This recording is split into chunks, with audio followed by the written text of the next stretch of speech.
Hey guys, Karan from Obi Scrub here, and I've got the S10e a few days after I received the S10 Plus. Now, I'm in India, so I've got the Exynos variant, and of course, it is dual SIM. I think the Indian models do come in that. Now, I've got the Prism White, which is why the S10e is written in white color. And the E, I'm not too sure, but I think it stands either for essential or for ergonomic. But yeah, I can't be too sure about that, but it is a device that's really convenient to hold, to use, and to put it in your pocket. Now let's just quickly unbox the device and see everything that we've got inside. I know for a fact it's Prism White, so everything inside would be white in color in terms of, the phone and the accessories. Now that's the S10e right there. And it does remind me of a good time when phones used to be small and they used to, well, this is a 5.8-inch device. It's not really small, but compared to the flagships that come nowadays, and especially the higher up in the S10 lineup, it is smaller than that. And the white color also looks pretty fabulous, and we'll talk more about that in the video ahead. Let's move on to the accessories, and as I said, they're all white in color. It's the Prism White theme. That's the fast charger, so that's 15 watts of charging, so you'll get a fast charge. The OTG connector, so you have Type-C on one side and Type-A on the other. That's the Type-C cable, which you would use for data syncing and charging. Again, white in color as you'd expect. And lastly is the AKG tuned earphones. And again, white in color, so they look beautiful. And the entire setup is inside this matte finish black recycled box. So that's pretty much it, but let's go ahead, and I think there's something below the box. There you go. Inside, you'd probably find the case, which actually feels and looks pretty different. So let's just get rid of the quick start guide and all of that. There you go. This is wonderful. I mean, it's really different. So not Samsung. We're going to have to try that and see how the device looks. So there you go, guys. That's the Galaxy S10e, the most basic S10 in the entire S10 lineup, but it has the same processor and 6 gigs of RAM. The only thing is it's extremely convenient to use given its size. It's so pleasant to hold, really ergonomic. You would never complain of having a big phone. I mean, it's still a pretty big screen. It's 5.8 inches, but it just feels so light and so good in your hand, and I'm sure you're going to enjoy using it. And whether it's basic or not, it does come with the headphone jack, so you can plug in your favorite earphones. At the back, you get a dual camera setup, which we will talk about a little later, but there is no heart rate monitor as you get in the S10 or the S10e. In the front, the earpiece is tucked in right at the top, and then there you see the camera hole punch. Also, the power and lock key functions as the fingerprint scanner, so there is no in-display fingerprint sensor on the S10e, but that's actually a good thing, and we'll talk more about that.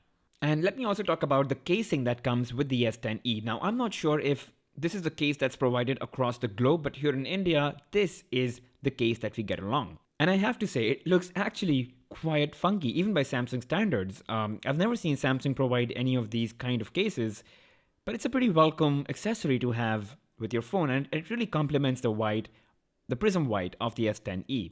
And I really like how light bounces off from between these holes that are there on this case. You can see how light sort of, it just keeps jumping from one hole to the other, and kind of looks really good. And it covers the phone very well. So it really provides an all-round protection to your phone against various faults. So that was to do with the design, build, and the body of the Galaxy S10e. Let's turn this on as well, and we know it's running Android 9 Pie. It's got this layer of Samsung One UI, which a lot of people love and hate, but I think most people are really enjoying the One UI.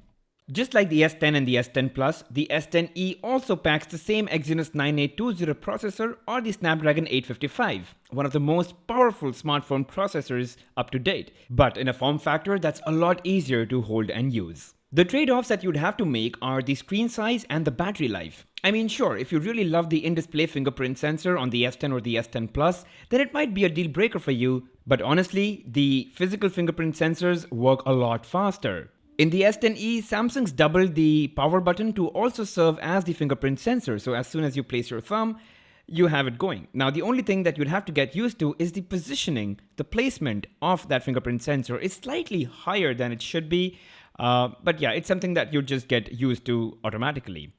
But I have to say, it's amazingly fast. I mean, if you remember the OnePlus 6 fingerprint sensor, it was fast, and this in fact might be a tad bit faster. Plus, you can use it to pull down the notification panel and pull it up. So if that's something that you do very often, you can do that as soon as you unlock your phone. Now, let me also talk about the Prism White a bit. It's all glass, but what really looks good is the way light bounces off it. It throws off this pinkish hue, and I think that sort of adds, a bit of class and sophistication in its own way. Now, my experience with phones in white color is fairly low, so I really don't know how good this really is, but I do know that it's the easiest to maintain a white phone. It really hides, any scratches or micro scratches that might come, and even fingerprint smudges are not easy to spot. So, it just looks cleaner overall. Now, one thing I've noticed is that the S10e is not as bezel-less as the S10 Plus is. The bezels are definitely thicker, and that does let me down a bit because I love the infinity displays that, they go from all the way from the left edge to the right edge. And here's the S10 Plus alongside, just to tell you the difference between the infinity displays. You can see how bezel-less the S10 Plus is, and that's infinity display for you. Now, of course, in the S10 Plus, you do get dual cameras in the front, whereas you only get the one single punch hole camera in the front for the S10e, which, trust me guys, is more than enough. You don't really need the dual cameras. I've taken pictures from both the S10e and the S10 Plus using their front cameras, and in fact, there have been times where I prefer the pictures taken using the front camera of the S10e. And now let's talk about the display. It's a smaller 5.8-inch display compared to the S10 and the S10 Plus, with a high resolution of 1080 by 2280 pixels, which is super crisp for a small display. You still get the dynamic AMOLED as in the higher variants of the S10 lineup. It is HDR10 Plus compatible, and just like you'd expect from a Samsung panel, it's the best, like hands down. They're the best and they continue to be. The colors are super amazing, really vivid, very saturated colors, just eye-popping. So yeah, there's really no downside of the display that you get with the S10e, except you cannot increase it to a resolution that you can in the S10 and the S10 Plus. So you could go to a higher resolution, whereas you just have the one resolution that you get with the S10e. And that's not a bad thing. Honestly, you wouldn't even know the difference, even if you place them side by side. It's really that good.